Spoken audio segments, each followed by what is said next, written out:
My name is Aleksandra Peeva. I'm a postdoc at the Kiel Institute, and I'm the chair today. So I'm supposed to enforce the very strict German rules, and I'm going to do that. So we're going to have two presentations, just to remind you of the rules of the game. 20 minutes presentation, 10 minutes discussion, and 10 minutes Q&A. Okay, so we have two presentations, one by Vasily Korovkin and one by Beata Javorcik, and we're going to start with Vasily Korovkin. Vasily, the floor is yours.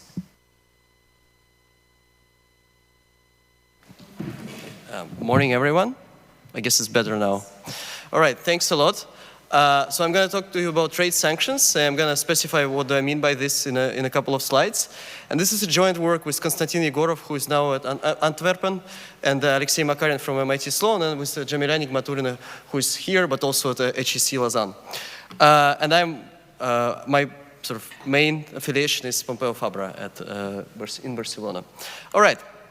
So really, the first part of my motivation is a little bit redundant in this room or in this conference, as I'm basically, we all know that there is a lot of fragmentation going on in the global trade in the last decade, or even more so in the last couple of years, and we can think about different examples as Brexit, China-US trade war, or other examples. And one other example that I think is very important is sanctions on Russia in 2022, after the Russian invasion in 2022. In general, in this last couple of years, what we observe in the world is the increased use of trade sanctions as well. Now, there could be several causes behind why a country should be sanctioned, or why other countries want to sanction a particular country. And one is that they might want to enforce a certain type of behavior from on this country. On the other hand, and this is what I'm going to focus on in the next 20 minutes, is that perhaps they instead want to disrupt production and undermine the military supply chains of the sanctioned country. All right? So what I'm going to claim now is that there is not much direct evidence on the latter, and specifically so given the possibility of invasion by the sanctioned country. All right? So Beata is going to talk more probably about the invasion in the second part. We're going to try to sort of understand and combine like what is the direct effect of sanctions on this production. Now, why Russia? Indeed, it's one of the largest cases of sanctions throughout human history. Russia was the sixth largest economy in 2023, and almost 40% of pre-war Russian imports were sanctioned in 2022 and afterwards. Now, there is a mixed evidence on what's going on there. And what we're going to do is to combine several data sources. First of all, the universe of the customs transaction data, firms' balance sheets, then domestic railway shipment and government procurement. I'm going to talk mostly about the results from the first two data sets to understand if the sanctions on the imports to Russia indeed have a real economic effect. So, and I'm going to explain what I mean by that. Now, more specifically, I'm going to show you the results that answer two questions today. First of all, did the restrictions on import actually affect the imports to this target country, to Russia? And secondly, is there a disruption in production in the target country? So the main, sort of just a preview, the imports of product country varieties to Russia deteriorated by 60 to 65%, so it's a very large direct effect. And this effect is not fully compensated by substitution and rerouting. So we can see substitution and rerouting going on in our data, but it's not enough to offset the drop in trade. And the second one, perhaps more importantly, we can trace the effect of this import deterioration by the sanctioned product country varieties to Russian firms that are exposed to sanctions ex ante. So if a firm was exposed to import sanctions measured by their prior imports, we see a 15% decline in output. And just a quick preview, all of those results are from different types of difference in differences regression that I'm going to explain in a bit. This result in the decline of output and decline of revenues, it holds also for manufacturing and high-tech and military-related firms. So, I mean, the main result is for all of the firms that were exposed, but we can also split our sample by different types of firms, and there's still a little bit of a decline, or at least no increase in terms of their performance for this period. Now, I'm just going to go quickly through this. In terms of the contribution, well, for the structural papers on sanctions or for the empirical work, more recent empirical work on sanctions, what we do is that we focus on the comprehensive data and then the largest sanction episode ever, and then we can trace this full causal chain, starting with the imports and then going on to firms, and then potentially, this is still in progress, focusing on the spillover effects to trading partners domestically. Now, the second part is the papers on geopolitical threats and international trade that are also a bunch of more recent work. Now, here, what we can discuss is that essentially that there is, even the partially enforced sanctions can have an effect on the target country and can potentially weaken its military capabilities. All right? So let me jump into the data that I already advertised a little bit. So what we do here is that we obtain and we clean and we combine 5 different data sets. The first one is a data set on a granular data set on product codes which were sanctioned at different countries at different times.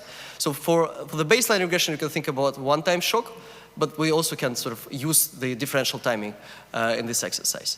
Now, the next step, as I said, we're going to use the trade transaction data, so the customs data for 11 years. And this covers all of the Russian trade, but we focus on import. Thirdly, we add to this the data on financial statements, the data on financial performance of the firms, also for the same period. We actually added recently 2023, but I'm not going to show you the graphs with this. And then the 2 data sets that I'm not going to discuss in that many details, although we have already some results on that, is the domestic trade. So this is to map what's going on domestically with these firms and if there are spillover effects of sanctions further on, and the data on government procurement contracts, which should allow us to understand if the military-related companies, at least, so not necessarily military, but military-related companies, how those were affected. All right. So the first one is used solely for identification. The second one is something that we sometimes call a first stage, and it allows us also to distinguish between different margins of adjustment. The third one is sort of the second part of the results on the firm-level performance, and then the last 2 I already discussed. So now the data, the main data set that I'm gonna show you is the international trade transactions data. So first of all, where is it coming from? And the second is, can it be trusted? So the first one, this is sold by several marketing firms and collected initially by the Russian customs data. And then we used the HSC Lausanne to essentially acquire this data. Now, regarding the quality of the data, we added recently one more line to this graph. So here I'm comparing the orange line is essentially our data. Then there are a few data sets such as Rosstat and WTO data for before the war. Then Comtrade data is available afterwards. We can see that we actually have better coverage. Now we also have a Bank of Russia data on trade, which is not on this graph, but maps very well the orange line. Actually, it maps even better the orange line. So eventually we're going to add it to the paper as well. Now, so these are the countries that are sanctioning Russia and then Russia itself. So the way to understand what's happening there is to focus on what are the varieties that are sanctioned, all right? So here you can see the graph where we start with January 2022 and we go on until mid-2023. And essentially there are 2 lines. One corresponds to the overall value of the shipments and the other one corresponds to the weight. And for each, so essentially each of the country product variety, we can determine if it was sanctioned or not by this country. So there could be products of the same HS10 level that are not sanctioned because, you know, products of this HS10 level from China is not sanctioned, but from Germany it is sanctioned. So overall, if we combine this, we can see this step function, which essentially corresponds to the moment when there's a new package of sanctions either by the EU or by the US. And then eventually it goes up to almost 40%. By value, by weight it's a little bit less. Now, there are, of course, I'm going to briefly mention what's going on here, but there are, of course, case studies on rerouting and substitution and relabeling. So essentially either firms shipping stuff through third countries, perhaps this is the case of a Turkish firm, but they can be shipping it through Kazakhstan, through China. Now, of course, China became the sort of the first supplier of semiconductors to Russia. This is more like a direct substitution effect from China. And then finally the relabeling, which, you know, it's a very cool case study where the French firm was downplaying the capacity of their chips.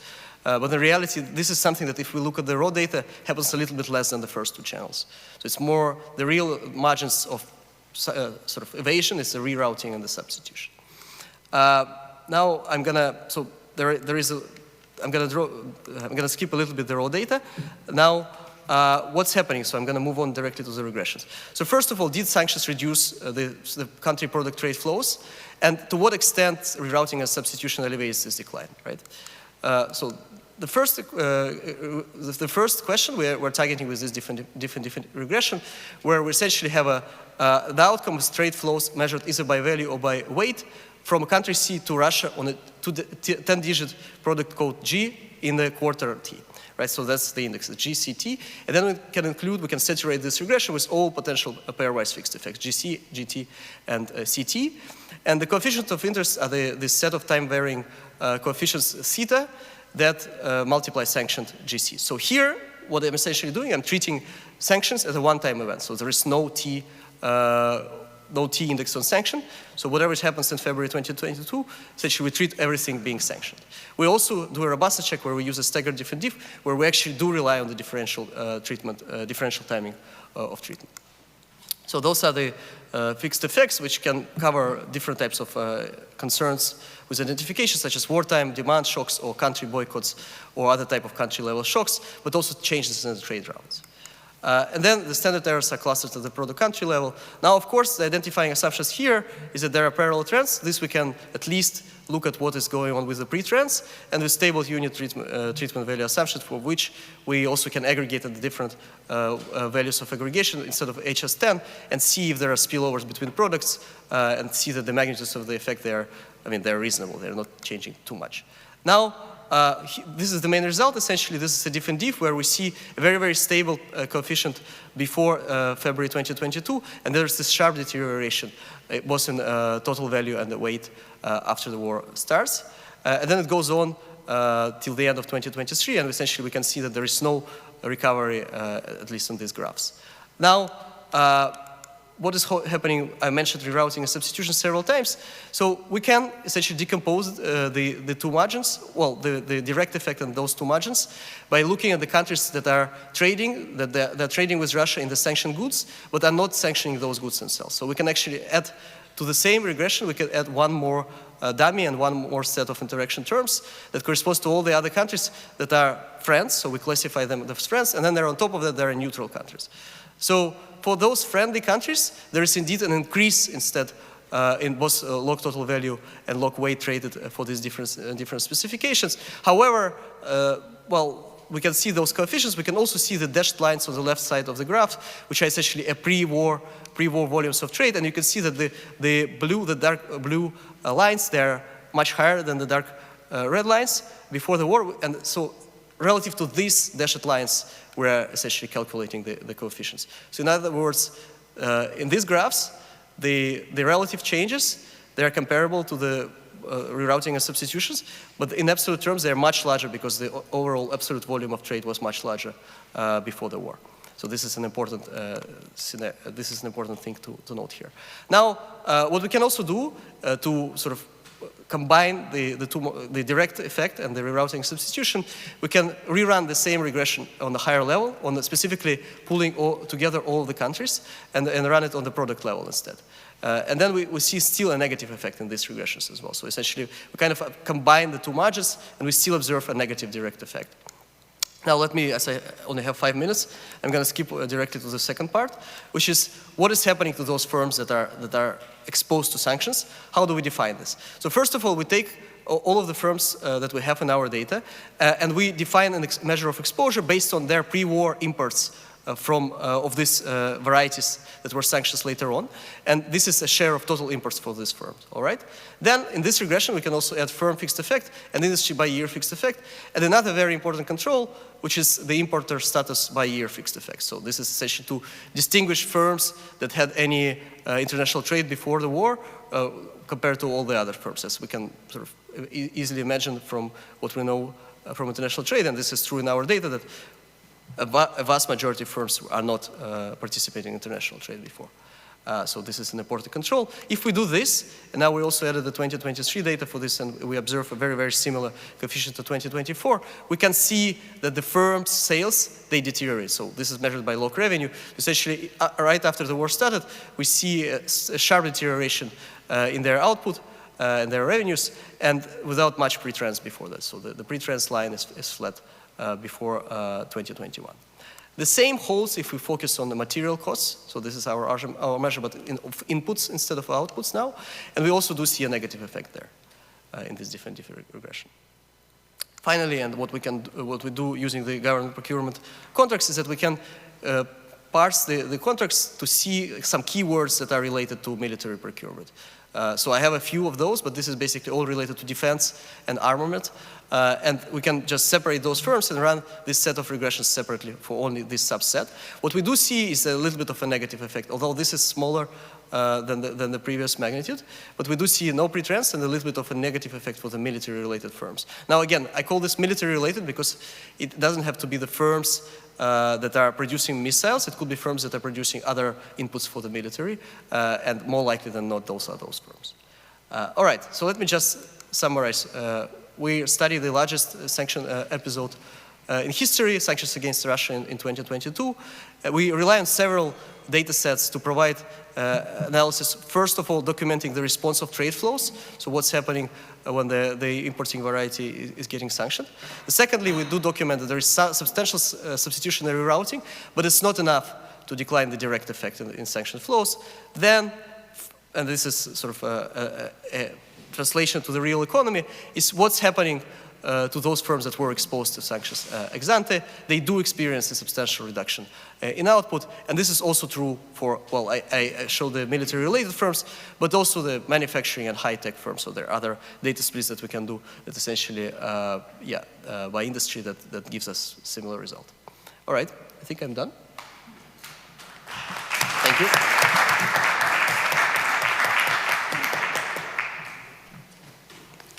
Just gonna give it to you. Okay, no? thanks. We will now have the discussion. Or should I sit here instead? How does it work? How does it work? Yeah. Okay.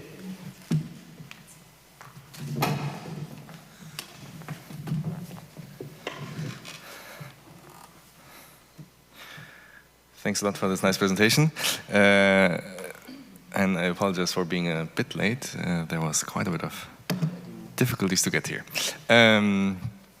So thanks a lot for giving me the opportunity to discuss this very nice paper. It's actually the fourth time I believe I've seen this now.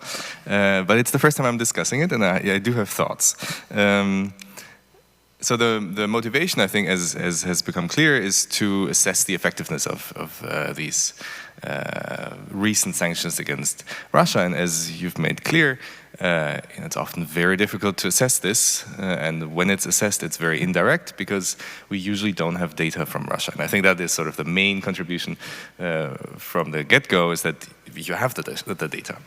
And so existing work looks at flows to Russia, mirror flows from Russia, presumed circumvention through third countries, or even more indirect, looking at exchange rates. And there's also obviously discussion on why that may not be a good idea. And then you get headlines like this, why sanctions haven't really changed anything. Even the former World Bank chief economist says the sanctions are failing.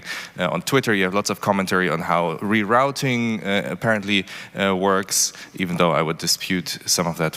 This may just be trade diversion happening in some way. Okay? And then this paper comes and provides a direct assessment of what's going on because they have the data. They can really look at what's happening in Russia, and I think that's what actually we're all interested in. We're not that interested in how flows have changed from sanctioning countries to Russia. We may be a little bit interested in how third country flows have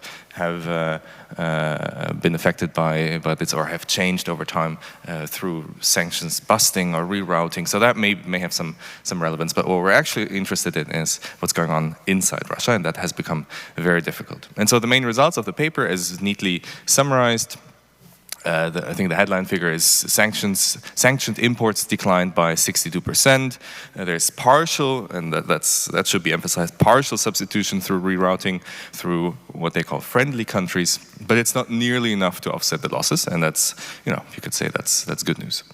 And then firms reliant on sanctioned imports saw a 15% on average decline in their revenue. And so the data that they have, neatly summarized, trade data, which Russia used to publish frequently they used to publish monthly data just on the Rosstat websites. They've stopped doing so in February 2022.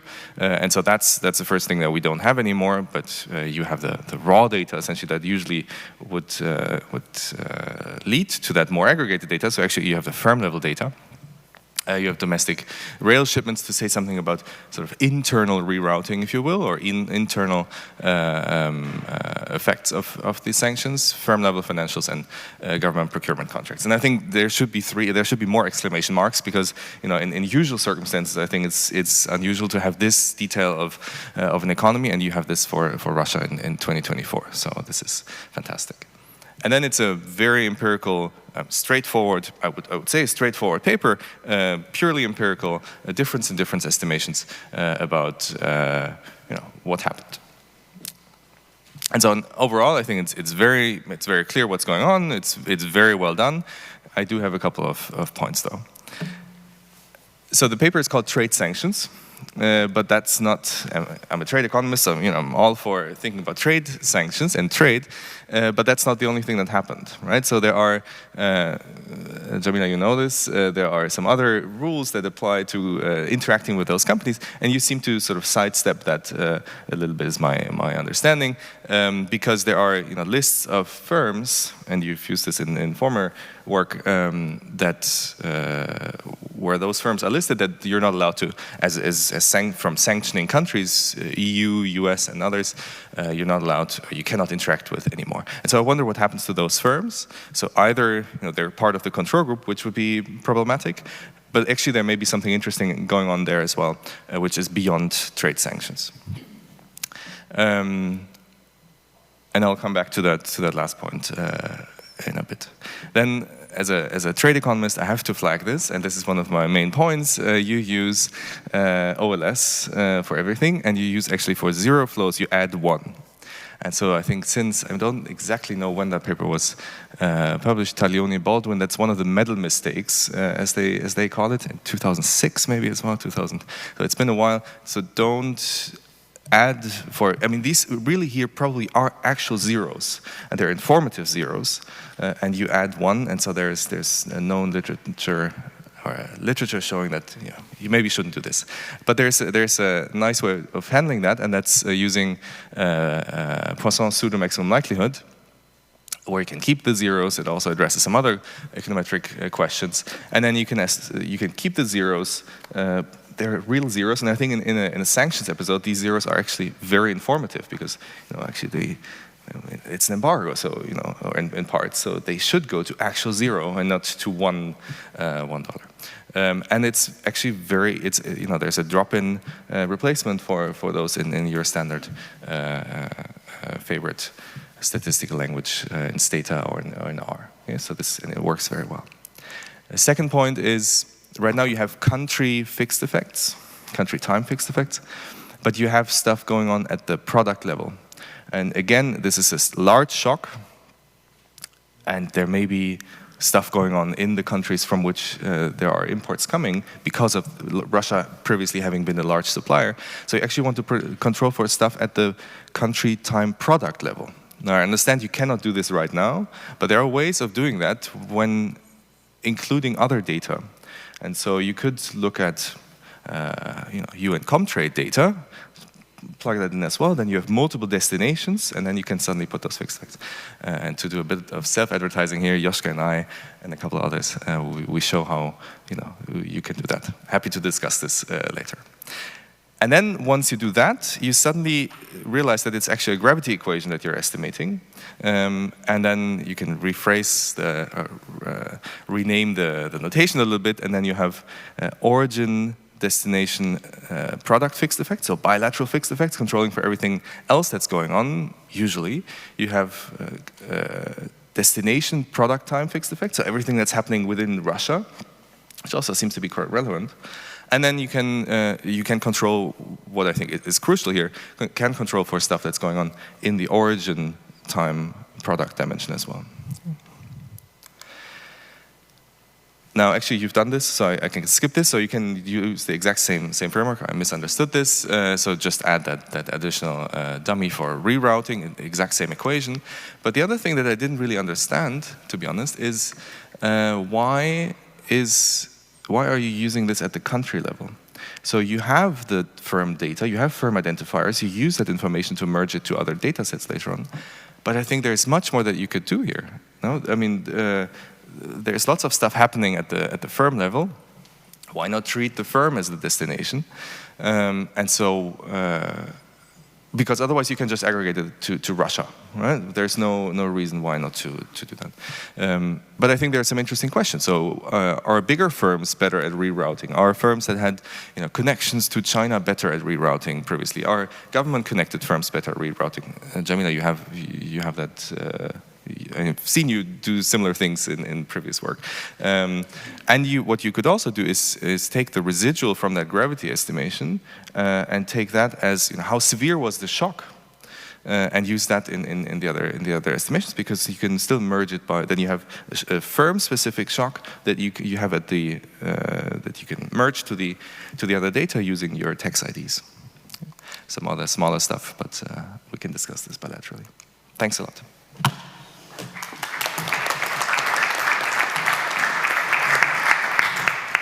Thank you. Now we have time for questions. If you have a question, just please press the button and speak up.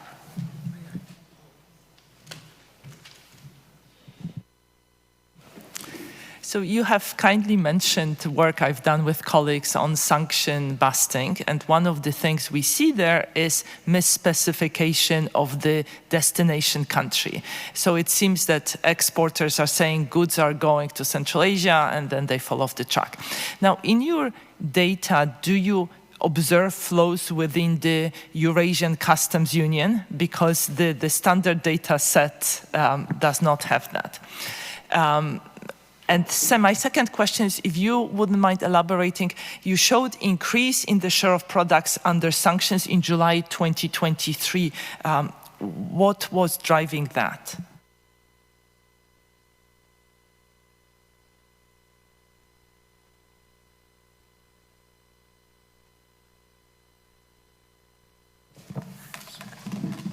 Yeah, just quickly jump in on the first question, because I'm dealing with that in our group. So yes, we don't observe if these results don't observe the Eurasian Customs Union yet, but we've purchased Kazakhstan outgoing customs statistics, and we're planning to sort of evaluate to what extent that is an important component of rerouting and substitution. And on the rerouting versus substitution point, indeed, right now we don't separate the two. So we just, whatever comes from a friendly country could be a rerouted product from the US, or it could be the stuff that a friendly country makes itself to compensate for the loss. So we, for now, just have it as a group. Oh.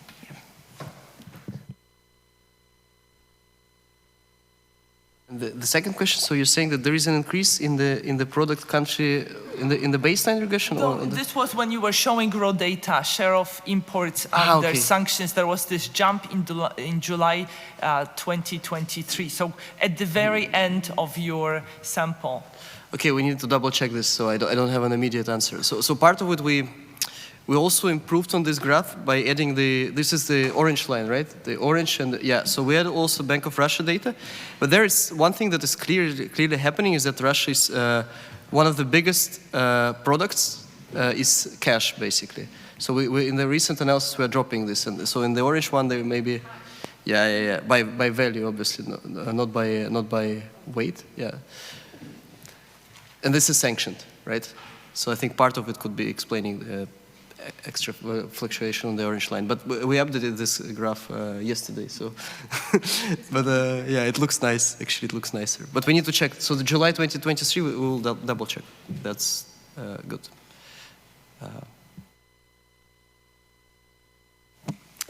Hi, so I had a question. I was wondering how you potentially control for the labor market shock that's also sort of alongside the sanctions shock, right? So we have forced conscription and so on, and how are you sort of disentangling the effect of these labor market changes that's also happening at the site? Thanks. Yeah, so far we are, we're adding firm fixed effect and industry time fixed effect, so we're trying to get as granular as possible, as long as, you know, within an industry, those labor shocks are gonna be similar. I think we can take care of this. If it's something more elaborate, I need to think, but yeah. So the way we think about those overall labor shocks are more that they're not affecting differentially different firms. So it's more like an aggregate shock, maybe on the industry level, but not beyond this. But yeah, I'm happy to chat further if there are other suggestions on that. Thanks. A very interesting paper. So for the effects on the performance of the firms, do we know if this is like related to the import sanction or the export sanction, or like this is completely, like import and export sanctions completely coincide with each other? So we are focusing on the imports. So that's what we care about, basically. That Germany forbids microchips, or Taiwan forbids shipping microchips to Russia. So those are the type of shocks that we care about. Now, the export sanctions, we can control for them, but that's, so far it's not our main focus here. But there are, I mean, the export sanctions, of course, natural resources and oil are super important there. So I think Oleg has a paper on that. But yeah, we're 100% focusing on import sanctions for now.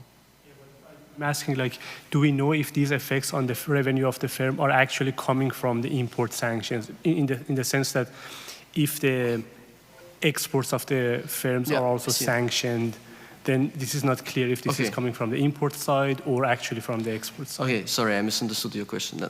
We do have dummy for exporters as well, so we kind of can directly include this interacted with the time effects. So we're going to have, I mean, for now, in this specification that I show you, it was either import status prior times time effects, or trade status prior times time effect. But we can also add the export. I think I did it at some moment, and the results were more or less similar. That's like a crude way to control it. Of course, there could be more fruitful ways to look at heterogeneity by export status or something like that. But yeah, thanks.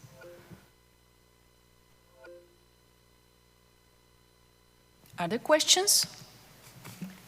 I have one question. So first, do you have services as well? Imports of services? No, I don't think so. Yeah. No, okay. Fine. And then the other question.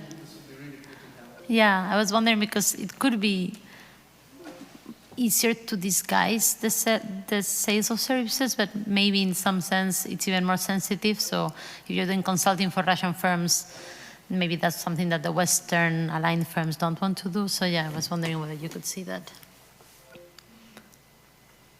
Jump in? Yeah. Well, I think we see this as, you know, the sanctions were targeting goods above all, and that was kind of the critical aim, is just to stop semiconductors, stop military capacity goods. And then even if to some extent services are disguising some of that, you can't disguise a chip as a service in a way. Yeah, okay. Right? I see. But do you have the service data or not? No, it's customs transactions, as far as I know, in Russia don't include that. Thank you. And this would be really cool to test this margin as well, but I think this is a bit tough. Yeah. I have a quick question. I wanted to know, how did you assess the reliability of the data coming from Russia? If there were some sources that you specifically discarded as non-reliable, or if you had a, I don't know, criteria to base this on? Thank you. Yeah, so basically we have this aggregate graphs where we compare it to the data based on the Bank of Russia and similar sources. And before and after, they follow a very similar pattern. So that's sort of like one way of checking it. Now, I think if they're shipping a super secret missile from North Korea, they it's not going to be necessarily in the data, but it's going to be differentially like the same. So we're sort of mostly focusing on goods that could be used in the military, but they don't have to be used in the military. So if it's a missile, then yeah, then it's harder. But I guess, is it what you're referring to? Yes, because also like I work for Eni, the energy company. We were trying to find out how, for example, some very big energy companies in Russia, how they were performing financially during the past years.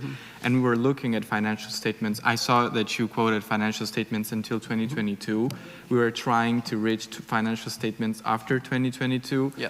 But we were also wondering how reliable they were, since in the EU sanctions, most of these companies are considered directly controlled by the Russian government, and as such, it would seem, I don't know, it would make sense if those financial statements could have been a little bit manipulated, being those in the agenda of the government. So we were wondering ourselves which of these data can be deemed as reliable and which should not be deemed as such. Yeah, so I think this disaggregated firm level data is quite reliable, but we can do further checks, I think, to kind of verify this. Yeah.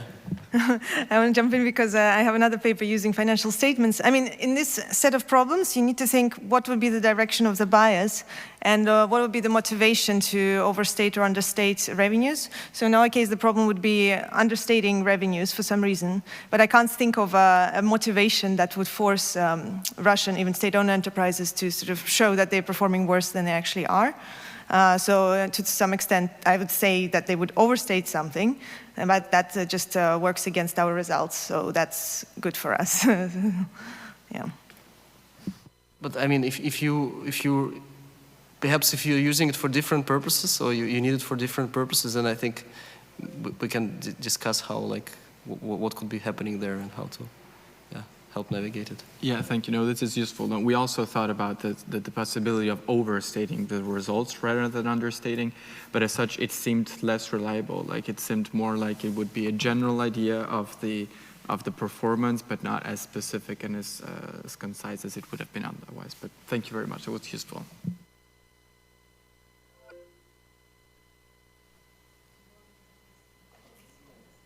One last question? Or would you like to make a comment? Well, no, I just wanted to thank the discussant, and yeah, I think all of the points there are super up to the point, and we can do, of course, different specifications based on PPML and extra origins. I think we should definitely try doing this. And then there was, the firm, yeah, this is pretty cool. So we were thinking a little about a sort of understanding exactly how, like, what is the type of firms that are more heard, but also more able to circumvent this stuff. So I think this is one thing that we're, yeah. So we're moving in this direction. But I think what you suggested is actually even more general. That there were some parts of it. So yeah, very very cool comments. Thank you.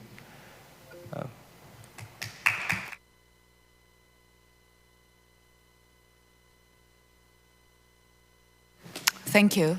Now I'll give the floor to Beata Javorcik.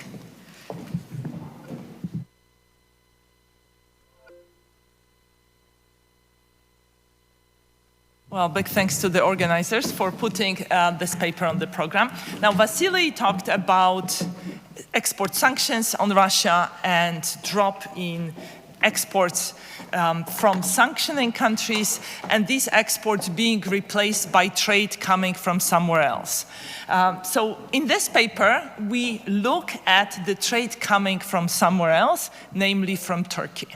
So this paper is entitled Trading Around Geopolitics. It's joint work with Giancarlo and Banu. It's actually the first time we're presenting it at a conference, so it's still quite rough around the edges.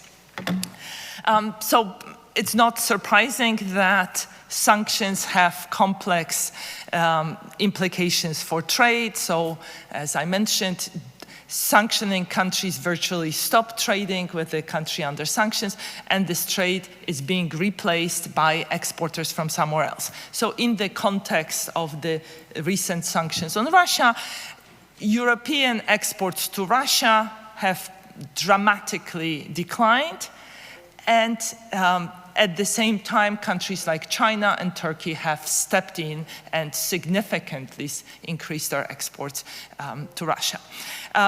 Now, exporters in these non-sanctioning economies face a trade-off between short-term profits and risk of not being paid, risk of reputational damage, and higher transaction costs.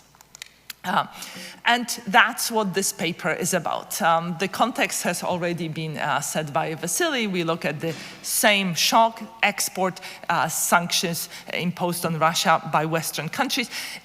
This episode, its implications are interesting as a question in its own right, but also this is a very good laboratory because of the comprehensiveness of sanctions as well as the size of the Russian economy. So if there is a place where we can learn something about the impact of sanctions, this is actually a setting where one should be looking at. Now, what's relevant to us, it's not only export sanctions, but also cutting off most of Russian banks from the SWIFT payment system.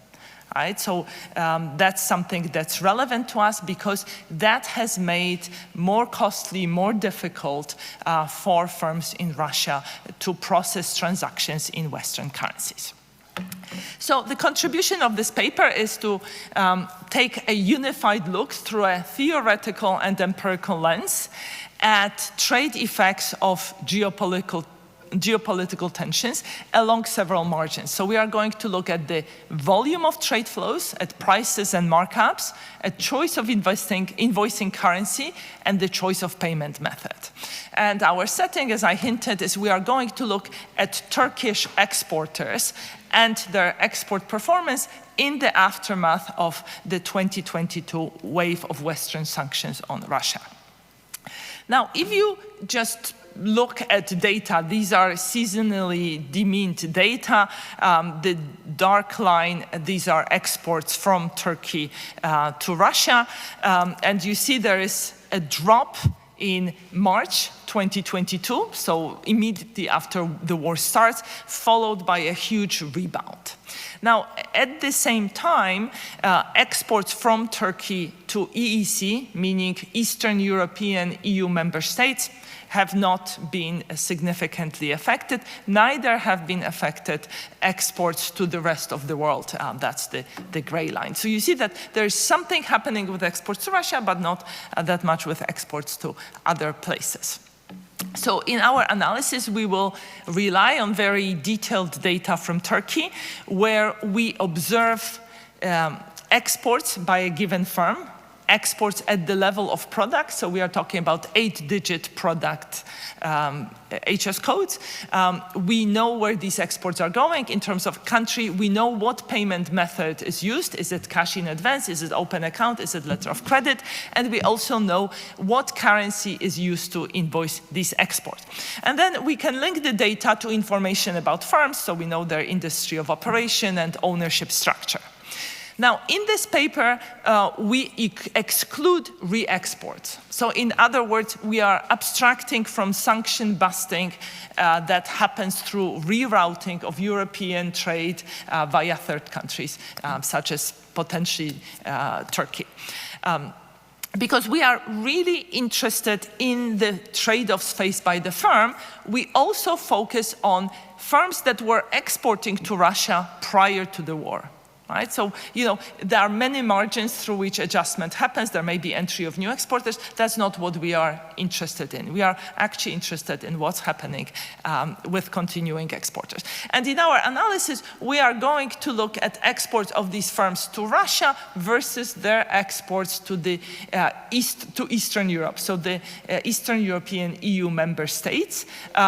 We have robustness checks looking at the rest of the world, but as you saw on the graph, there wasn't much action in the EEC sample. And we are going to treat these Eastern European countries as a whole. right? So in a sense, we're just going to have two countries, Russia and EEC. Now, we have a theoretical framework that's guiding our analysis. I don't have time to go through it. Let me just point out what's sort of slightly different here. When we look at operating revenue of a firm, we consider the cost of using a particular payment method. We also incorporate currency management costs and reputational risk. Now, reputational risk is interesting. It's a function of both destination and currency choice. See, here is currency choice. Destination, because obviously if you trade to Russia, that's what exposes you to reputational risk. And currency matters here because if you are trading with Russia, particularly if you're trading goods you shouldn't be trading, and you invoice your trade in dollars, at some point this transaction will touch the US payment system. It's leaving a trace, and therefore it exposes you, it increases the risk of being exposed, being found out, and being subjected to secondary sanctions. So this theoretical framework leads to three predictions. One is, as European exporters exited from the Russian market, of course you would expect Turkish exporters to increase their market share and increase markups. Second, attractiveness of cash in advance payment method increases as there is a heightened risk of not being paid. There is lots of uncertainty about future sanctions, about the development of internal policies in Russia, about the course of the war. So cash in advance, getting money before you ship the goods, is more attractive than shipping the goods and waiting to be paid later. And then the theoretical framework looks at expected profits from invoicing in ruble, so this should say ruble, not renminbi, in ruble or a vehicle currency, such as dollar or euro, versus using producer currency, in this case, Turkish lira. So how does it matter? Well, it matters through this reputational risk I mentioned. It matters through the financial cost, so the cost of processing transactions. It matters through operational hedging, so mismatch between your currencies of imports and exports, and through strategic complementarity, right? You have an incentive to invoice in the currency that's dominant in that particular market, because otherwise exchange rate shocks may put your prices out of sync with your competitor prices. Now, our empirical specification is sort of very simple, plain vanilla difference in differences. So our analysis is at the level of a Turkish exporting firm, so firm F, exporting 8-digit product P, and it's exporting to the destination, either Russia or EEC, and these exports take place in a given month T. Right? And then we are going to look within firm product destination, right? So we have firm product destination fixed effect, and we will look at like how these exports of this firm exporting widgets to Russia change after the war started, right? We are going, so the variable of interest is an interaction between sales to Russia after the war started. So the dummy, post-dummy kicks in starting in February 2022. Now, we take into account changes in demand, global demand for a given product by having product month fixed effects. We take into account anything that may be happening at the firm level. So, if your factory burns down, if you have a new manager, so that's product month fixed effect, right? And, we also have event studies that lead to the same conclusions, but in the interest of time, I'm not going to show them to you.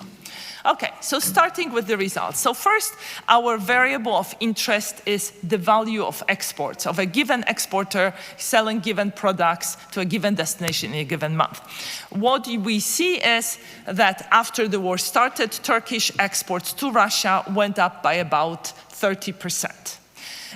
When you zoom in column 2 on whether or not the increase was particularly large in goods under Western sanctions, the answer is yes.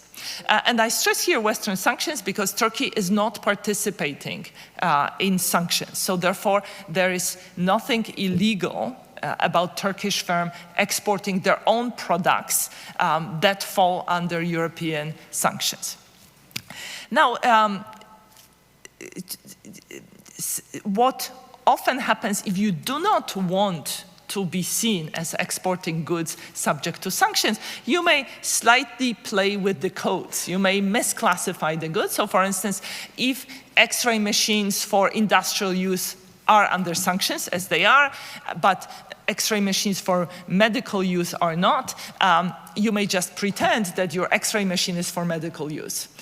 So this is, you may pretend that you're exporting something else. And that's the similar product indicator here. And it seems that exports of products similar to sanctioned products went up.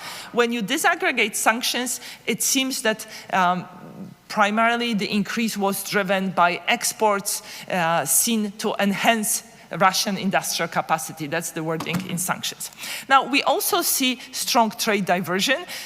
These exports went up, in particularly in product where the EU used to have high market share in Russia. So this is an indicator variable for those products. And you see that there, on average, Turkish exports went up by 30%, but for those products by almost 50%. So big increase. Now, we were wondering, are these firms increasing their total exports? And it doesn't seem so. So here, we just looked at what happens at total exports at the firm level, and we asked, are firms that were exporting a lot to Russia before the war, did they increase their exports by more? Does not seem so. Now, I was talking about the payment terms, greater uncertainty, a greater risk of not being paid means it's more attractive to ask for cash in advance. So in this table, the left-hand side variable is the share of flow by given firm, given product to a given country in a given month. That's on cash in advance terms, so prepaid flows, and you see an increase by about 6 to 7 percentage points. Now, if you are wondering, is this small? Well, remember that some of these exports were already going on cash in advance terms, so this is sort of the extra increase. This increase is particularly large in products that are subject to sanctions. What about prices? What about dropping competitions, right? So you have a situation where you have a big shock to competition. Western exporters are virtually stopping to supply the Russian market. That suggests that Turkish exporters should be charging higher prices. So now we look at unit values, and indeed you see increase in prices on the order of 2.6%. Now, you may be, the interesting question is this, could it be driven, is this driven by increase in markups, or is it driven by something else? So here we use a method that was developed by Giancarlo and his co-authors to net out everything else. So for instance, to net out marginal cost, to get as close as one can to markups. Now, note that in this is done through double demeaning. If you are interested, happy to talk about this later. But in order to do that, we need to rely on a balanced sample. So the sample you see here, it's balanced, it's different than in previous regressions. And also here, we included the rest of the world. So it's not just Russia and the EC. But when you do that, you see increase in markups, and increase in markups accounts for about 2/3 of increase in unit values. And this increase in markups is particularly driven by sanctioned goods. Now, you may be wondering to what extent, okay, then let me skip this. What is happening, actually no, what is happening with currencies of invoicing? I mentioned to you that if you are using US dollars, your transaction will be touching the US payment system. You may not want people to know that you are trading with Russia, so you may have an incentive to choose a different currency. And actually, with other authors, I have a paper showing that goods under sanctions are typically are less likely to be traded in US dollars. They are more likely to be traded in other currencies. So here we look at the share of flow at the level of firm, product, destination, month. That's denominated in Turkish lira. And you see an increase by about 4 percentage points. And this increase is somewhat higher for goods under sanctions. Now, as Turkish exporters are shifting away from towards Turkish lira, they are shifting away from US dollars. And here you see there is decline in the share of US dollar in invoicing by about 6 percentage points. And it is bigger for goods under sanctions. Finally, let me get to reputational risks. Reputational risks matter. If you are a Western multinational, you are under pressure in your home country not to be doing business in Russia. Think about all the bad press Raiffeisen Bank is getting for being active in Russia. So we are able in our data to distinguish between Turkish firms and multinationals. So here we ask, are Western multinationals, so are affiliates of Western multinationals behaving differently? And the answer is yes. While Turkish firms are increasing their exports to Russia, Western multinationals are actually shrinking their exports to Russia. And they are, you see that they are shifting less, that their currency effect is lesser. Now, these reputational risks may also be working through the exports channel. So it's not only if you are a Western multinational you are worried. You may be worried if you supply a lot to the US market or if you supply a lot to the European market. So here we include an indicator variable for firms that are highly reliant on exports to the West. And you see that they are less that their increase in exports to Russia is smaller in magnitude. And actually in the paper we also disaggregate this by high share of exports to the US and to Europe, and you find that both matter, but exporting to the US matters more, perhaps because US is more sort of determined when it comes to secondary sanctions. So to close, we look at what is happening in countries benefiting from trade diversion. We look first through the lens of a theoretical framework, which yields 3 testable predictions. It suggests that Turkish exporters should see an increase in markups, increase in reliance on producer currency, so on Turkish invoicing in Turkish lira, and shift away from using US dollar. And the model also predicts increased importance of cash in advance transactions. All these predictions find support. In particular, we document sharp increase in Turkish export to Russia, particularly for sanctioned goods under sanctions by the West, and particularly for products where the EU exporters used to have a high market share. Cash in advance transactions, as their share increases, there is a shift away from the US dollar towards Turkish lira invoicing, and there is an increase in markups, particularly for those goods under sanctions. Thank you.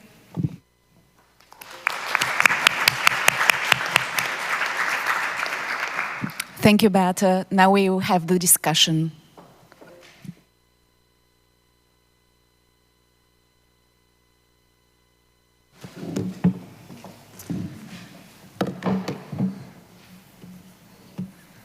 Okay, hi everyone. Sorry. Hi everyone, I'm Marta Santamaria from the University of Warwick. I wanted to thank the organizers for inviting me to discuss this paper. So as Beata really clearly explained, the paper looks at the reaction of Turkish exporters to the sanctions imposed on Russia after the invasion of Ukraine, and it uses incredibly rich data at the firm level to look jointly at what happens to export values, export prices, and methods of payment described jointly with currency choice. And they use very clean event study and definitive specifications using very reasonable control, which is exports to other countries. So something very surprising from the beginning of the paper is that you find these 3 stylized facts of things that happened after the sanctions were imposed. There's a sharp increase in exports from Turkey. There's an increase in the share of transactions that are cash in advance, and there's an increase in the transactions that are denominated in Turkish lira. So all these things seem to be tools that the firms are using to overcome or help them go through this context of changing sanctions and high uncertainty. And I think it's something we normally don't see in most trade papers or trade data sets.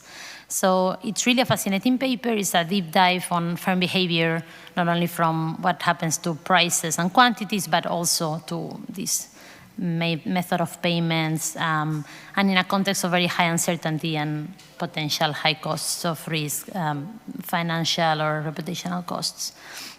So I really enjoyed reading the paper. I have 3 comments more on the empirics, and then one last comment more about what I would like to see maybe moving forward. So the first comment is about the trade diversion result. I think that was very interesting. Turkish firms react or fill in this gap left maybe by European or US exporters and increase their exports to Turkey, but they do not increase total exports. So I was wondering if you could dig into this a bit deeper. So something that we can do in general in trade is to write exports as the number of destinations times the number of exported products and the average value exported per destination product.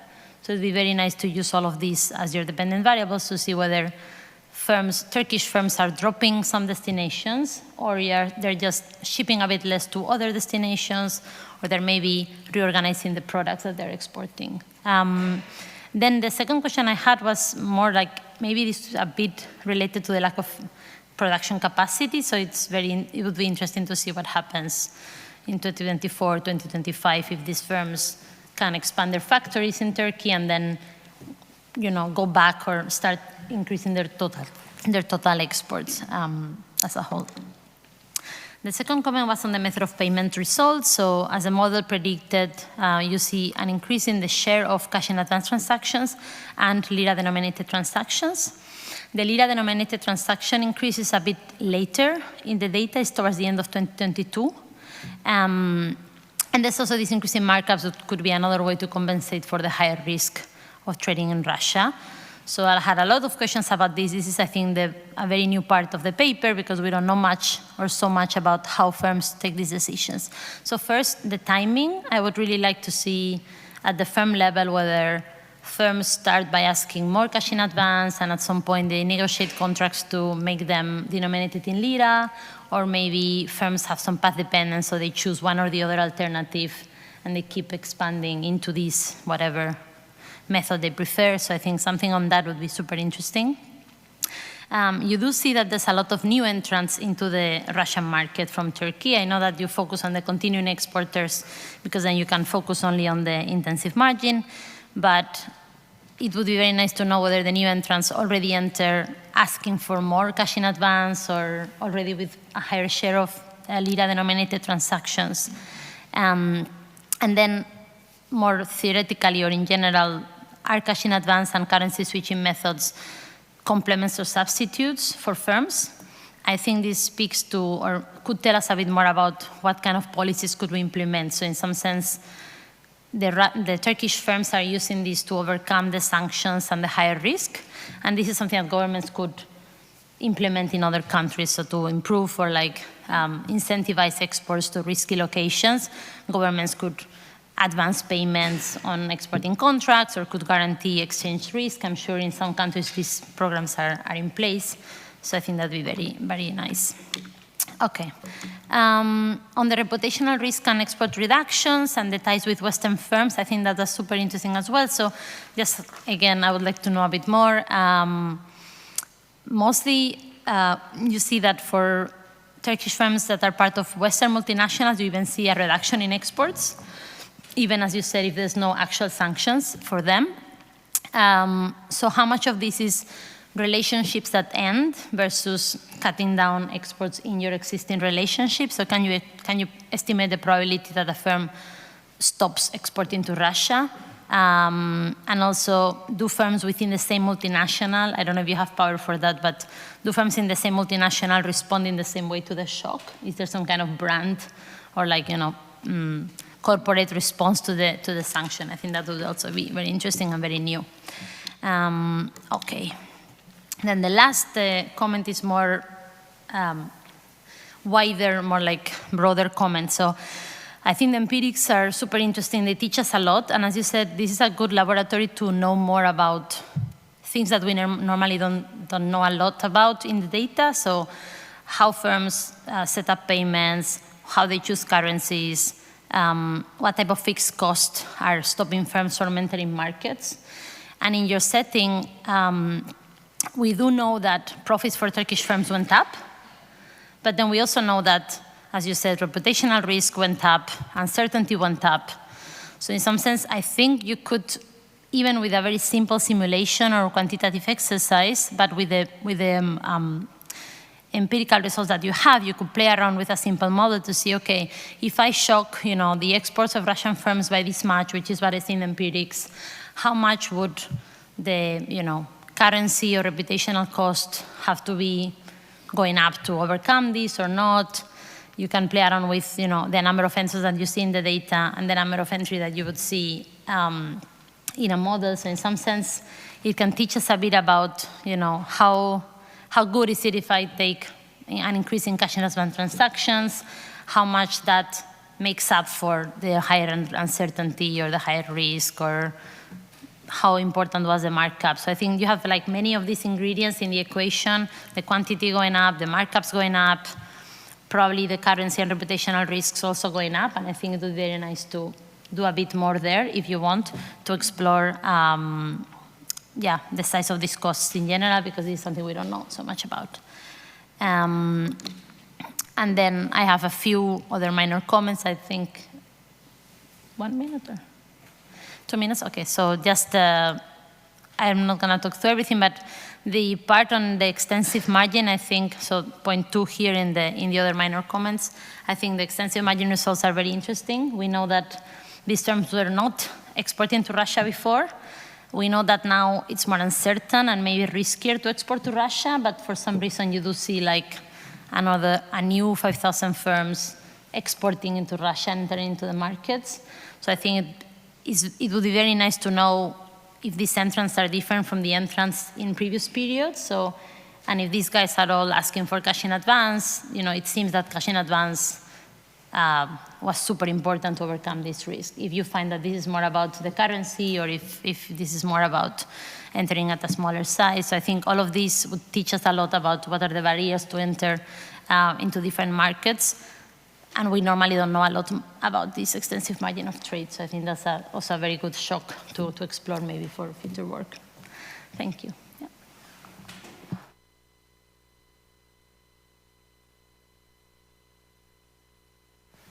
Thank you, Maria. The floor is open for questions. Good. Thank you. Thank you, Beata, for this paper. You also have flows that are channeled with letters of credit, which is a kind of insurance, and we expect the price of this insurance to have risen with the uncertainty. So by comparing prices, controlling for margins, etc., can you try to assess the increase, the contribution to the increase of the insurance on the increase of price you observe?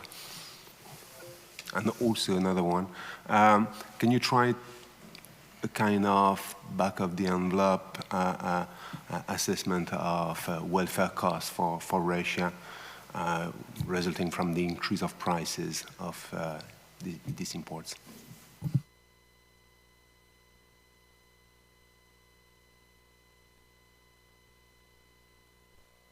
Would you like to answer first, or? Sorry, sure, happy to answer.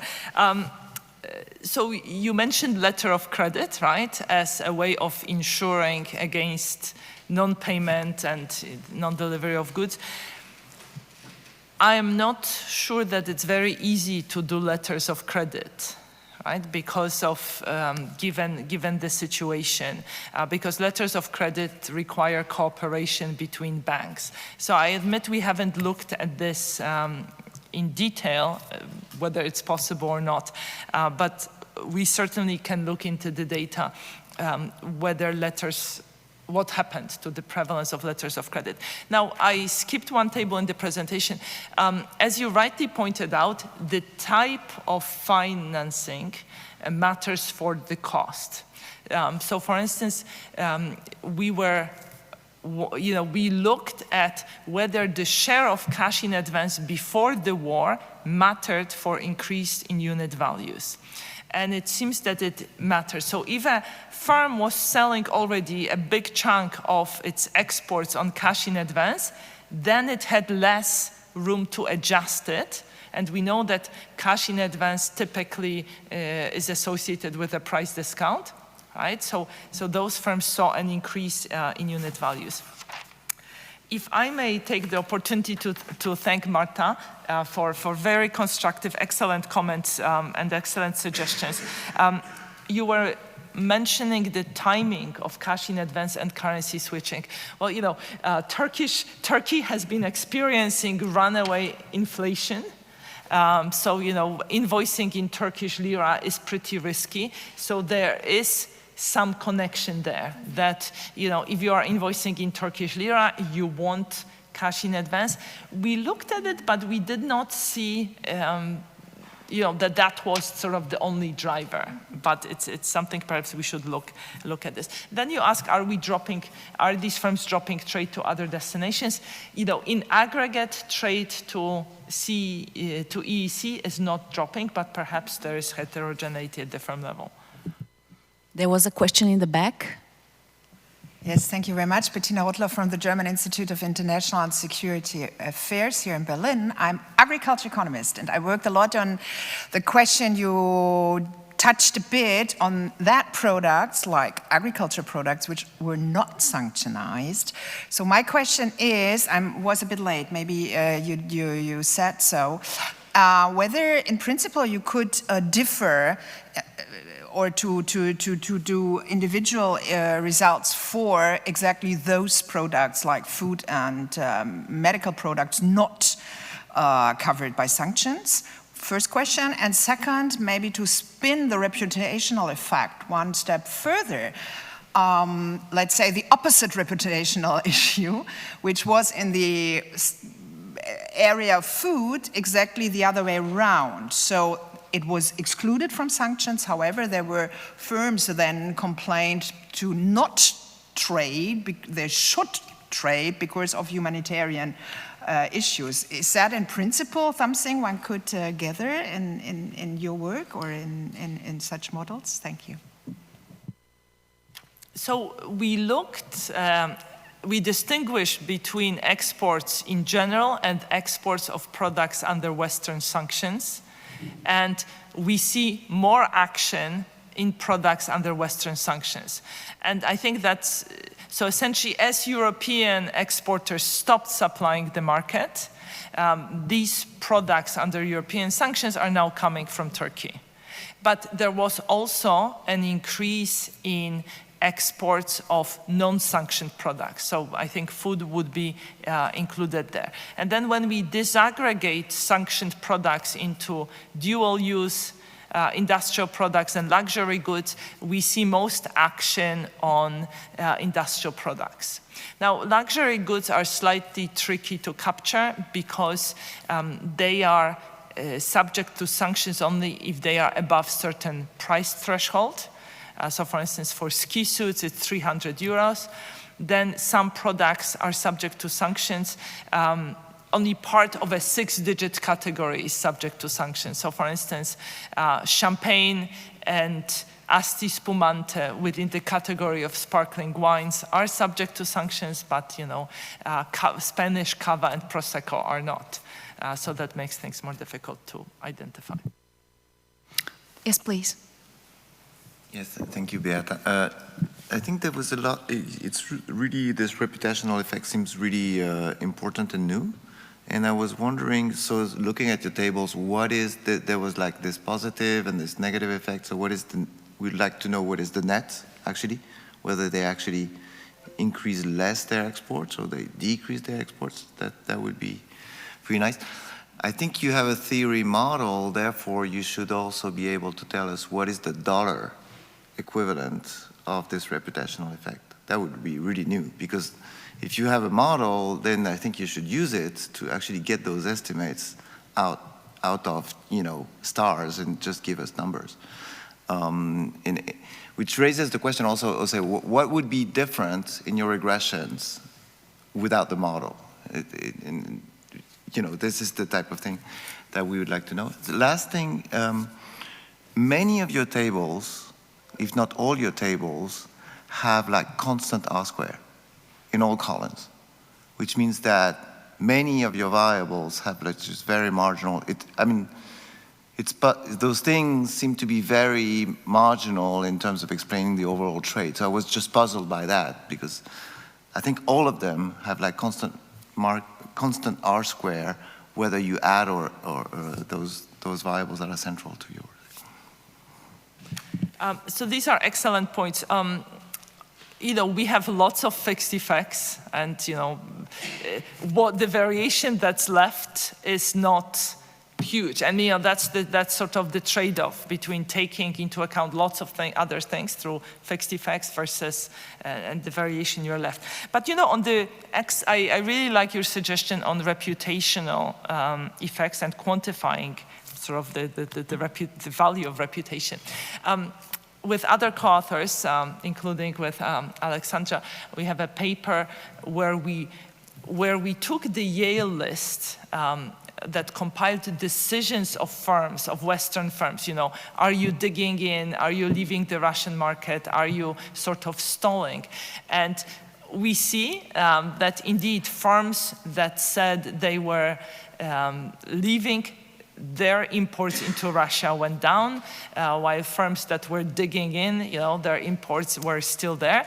And what's very interesting in the paper is there we see that suddenly, the number of entities importing products under the trademarks of those Western firms has increased. So in other words, think about a Western electronics brand, while before the owner of the trademark was controlling imports. Now it seems that there are lots of parallel imports. Various entities are importing these products, these trademark products from other places. And that's actually very much in line with the policy that was announced by the Putin government, the policy of promoting parallel imports.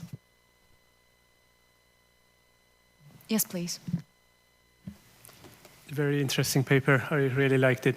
So do you see, Beata, anything on the import of these firms? I'm asking this because I was like, it was very interesting to me to see that the invoicing in Turkish lira increased, because at the time Turkey was also experiencing like exchange rate crisis. So it was interesting to me that these firms are asking for Turkish lira rather than like another foreign currency. I was wondering if this is because these guys are importing more from Russia, maybe in Turkish lira, and then on the exporting also they are,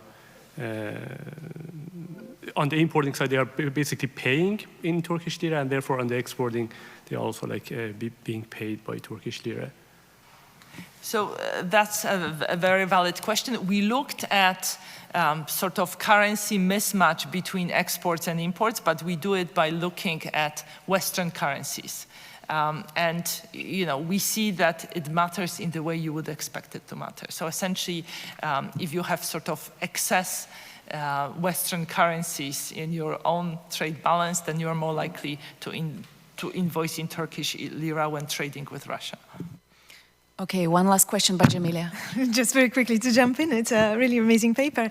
I was wondering whether it's possible to do a quantification exercise for the aggregate Turkey or aggregate group of importers, because in a way you have like a huge increase in demand for their exports, and you have a lot of wedges that increase in the supply side. And on the net, does Turkey win from this reallocation for changes in wedges or loses? That, I think, would be really interesting. And whether it's productive firms or less productive firms that end up surviving. An excellent suggestion. Thank you very much. Thank you. We have now half an hour break, and then there is going to be the keynote lecture in the main hall.